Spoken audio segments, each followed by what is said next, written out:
Momento informação aqui na Oncoclínicas, hoje um assunto muito curioso, que é a inteligência artificial no tratamento, na prevenção, nas pesquisas de câncer. Então, por isso hoje eu estou com um patologista da Oncoclínicas, Dr. Leonardo Medeiros. E, doutor, primeiro, muito obrigado por estar dando essa atenção, esse tempo aqui para matar as dúvidas da galera. Primeiro, eu queria saber o seguinte, o que a gente já tem de inteligência artificial ajudando nas pesquisas sobre o câncer? Bom, obrigado, João, por abrir essa oportunidade para nós conversarmos sobre esse tema super importante, né, que é a inteligência artificial aplicada à medicina, à pesquisa, né? Hoje, a inteligência artificial, a cada dia, se torna uma ferramenta auxiliar muito importante na definição, no auxílio diagnóstico, como uma ferramenta de pesquisa. Por quê? Ela é capaz hoje de compilar milhões e milhões de dados, né? Condensar esses dados e, a partir da compilação, do condensamento desses dados, criar ferramentas que ajudam o médico patologista, o médico radiologista na tomada de decisão. Doutor, o que é um patologista? Nós, patologistas, lidamos com o diagnóstico das doenças.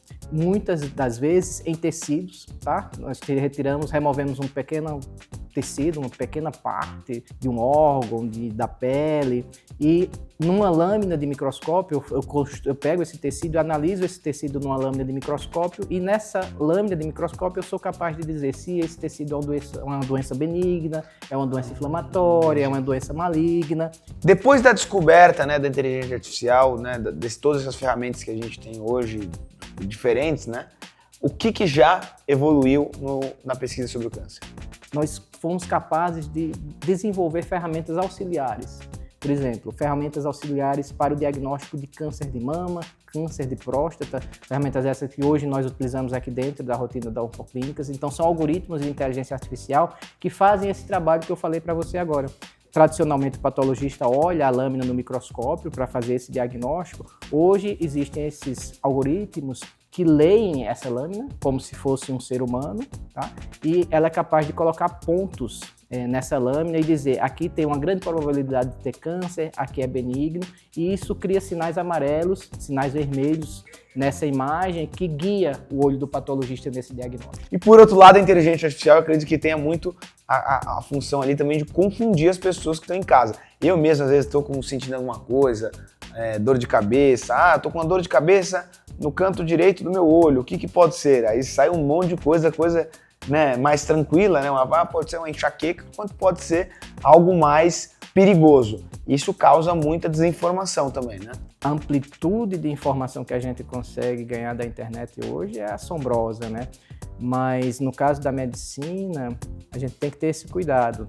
Um cuidado ético e um cuidado que eu chamo de cuidado interpretativo dessas informações que a gente recebe, né? Sempre procurar o profissional médico, o profissional daquela área, porque a internet ela te dá dados, mas são como se fosse um quebra-cabeça, são dados fragmentados. Então, precisa de um ser humano para pegar esses dados fragmentados e montar o quebra-cabeça e te dar a foto completa, né, do que está realmente acontecendo no caso do paciente.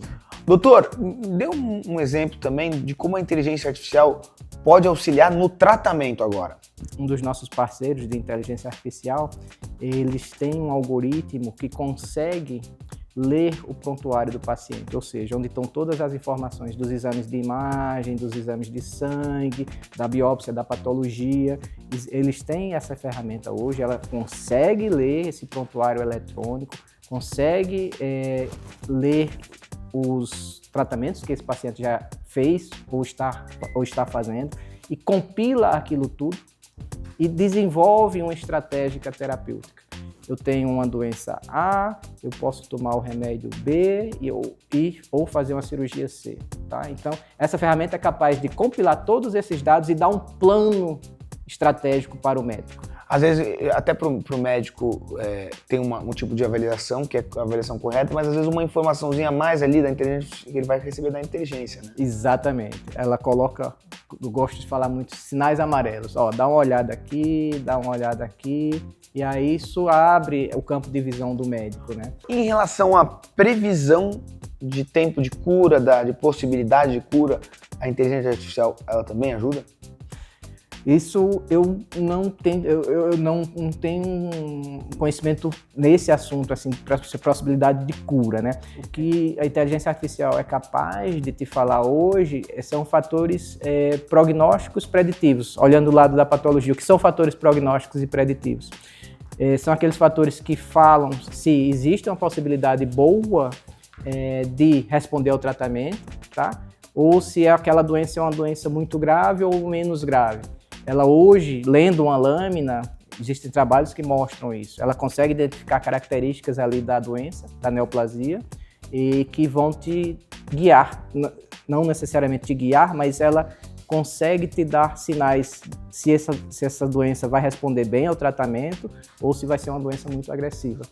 Doutor, se você pudesse falar e dar um recado para quem nos está assistindo agora, as pessoas aí curiosas, às vezes alguém que recebeu uma notícia negativa pessoal ou de algum familiar, enfim, e que agora espera que a inteligência artificial possa ajudar. Sempre procurar o profissional médico. Por mais que essas ferramentas estejam sendo desenvolvidas, tenham um grau de assertividade muito grande e possa trazer benefícios, né? Sempre procurar o profissional médico daquela área da doença que você está sendo tratado ou foi diagnosticado, tá? Porque esse profissional médico é que vai ser capaz de colocar, como eu falei antes, as peças do quebra-cabeça no seu devido lugar. Gente, é o seguinte, para vocês entenderem melhor esse gigante trabalho que a Oncoclínicas faz no Brasil inteiro e agora até internacional, né? www.oncoclinicas.com. Oncoclínicas, cuidar sem limites.